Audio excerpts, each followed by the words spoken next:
One more sleep until Super Bowl 58, or if you're Bryant McFadden, you just don't sleep at all the night before the Super Bowl. He told us earlier on the show that he was up until 8 a.m.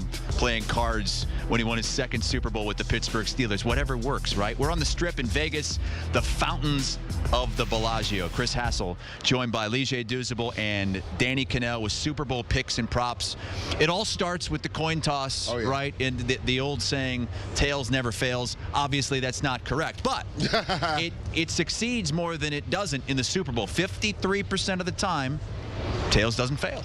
As Randy Moss told Dante Culpepper on the sideline, why didn't you pick tails? And Madden, you always pick tails, right? Or you could do like my guy Geno Smith, right? And say nails, right? Because he was going back and forth whether he wanted tails or heads. He said hails, and he got the coin toss to win. So I'm picking tails, DK. Like you said, tails never fails. Always bet on tails in the Super Bowl.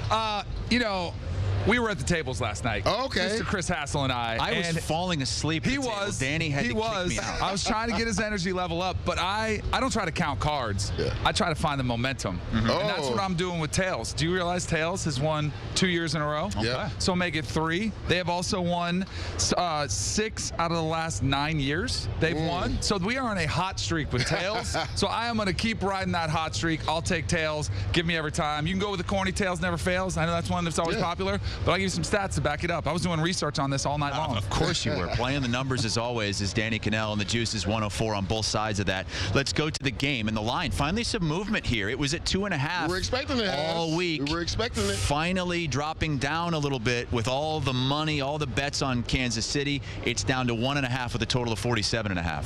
A little nervous. Me and DK, anytime we're on the same side, it's a little nerve-wracking, but I'm taking the 49ers in the points, and I know it's hard to bet against Patrick Mahomes, right? As an underdog, he is 9-3 straight up.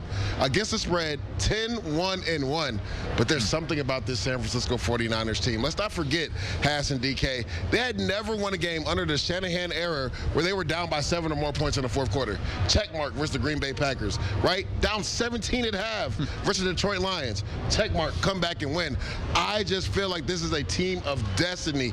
Give me the San Francisco 49ers and the 1.5. Would not be surprised if this game becomes a pick'em by the time it gets kicked off tomorrow. Let's go. Keep it coming down, because I'll hop on the 49ers when it does. You mentioned the Chiefs record. In the Kyle Shanahan era in the postseason, the 49ers are 6-0 as favorites, and they're 4-2 against the spread in those games. So they have a pretty strong track record as well as favorites in this situation. But I am with you. I think they are the more complete team across the board. We saw Patrick Mahomes one other time where it looked like the other team was better. Could he put it on his back? And that was the Tampa Bay Bucks against Tom Brady.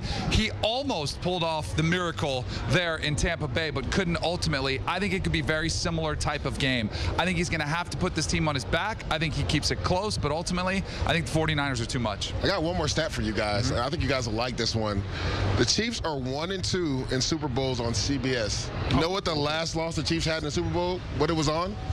CBS versus the Bucks. I like that. There you go. Keep it in mind. That was that COVID year, right? Where they didn't allow COVID year. And so we had to stay outside the stadium. Couldn't even go in. All right, first touchdown scorer here. These guys continuing to agree. I have a stat for you, though. Chiefs have scored on the opening drive of 8 straight playoff games, including 6 touchdowns. But I know you guys both picked the 49ers in this game. So who's your first touchdown scorer? Yeah, I went with Brandon Ayuk, and I read that stat as well. When you look at the Chiefs, they do score on opening drives. I just believe if they do get the ball first, I believe the 49ers will tighten up in the red zone. Adversely, we know this Chiefs defense is, the strong point of this team for the Chiefs, and they will be strong in the red zone. We know the 49ers like to run the ball with Christian McCaffrey. Even try to get the ball to Debo on some end arounds. I think the Chiefs will clog up the middle and even the perimeter with Debo Samuel on the edge. And those in-breaking routes with Brandon Ayuk, that's how he scored in the NFC Championship game. They try to get him the ball on those in-breaking routes. I believe at plus 1,000, it's good bang for your buck. Actually, it's plus 1,100 now. I think it went up. Good bang for your buck. Brandon Ayuk, first touchdown scorer. You know what? I think we know if either one of us has a chance to win on the coin toss. We were talking about it. Who gets the ball first? Because I think both of these teams are outstanding coming out of the gate. Yep. Both of them outstanding play callers. Kyle Shanahan with a first 15 sequence of plays, always has stuff scripted that you've watched, you game plan specifically for. You find some weaknesses in the opponent defense.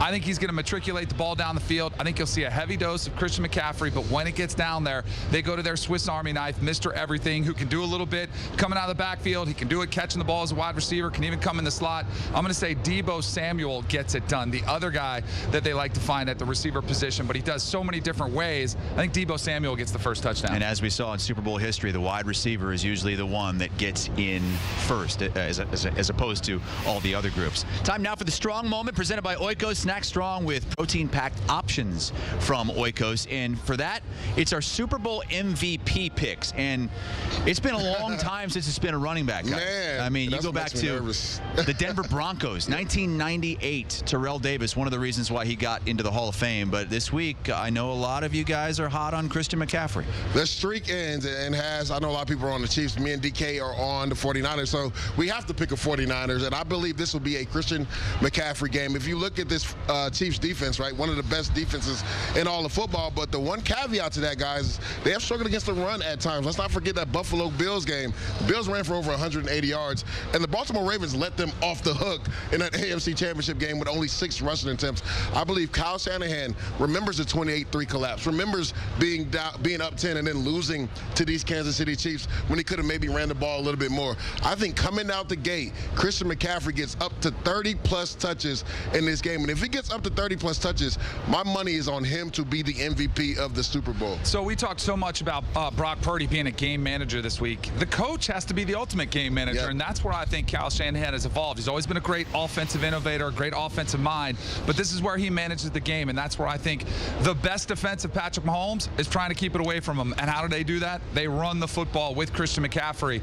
This offense opened up truly to the next level, and Brock Purdy was the one who was able to take advantage of it when the trade for Christian McCaffrey was made. A lot of people looked at it and said, man, they gave up a lot, but the injury history, but since he stayed healthy, he finished 3rd in the MVP as a running back. This is the player that is the best player on the field that is not named Patrick Mahomes. I think he gets it done. Deuce, I don't know if he needs 30 touches because he's that electric. Yeah. You know, I mean, he could have a couple big plays. I'm talking about total, like even out of the, yeah, for sure, the ball. For sure. Yeah. But he's also, so I think he goes over 100 yards, and I think he gets a touchdown through the air and on the ground. Okay. You guys are in rhythm.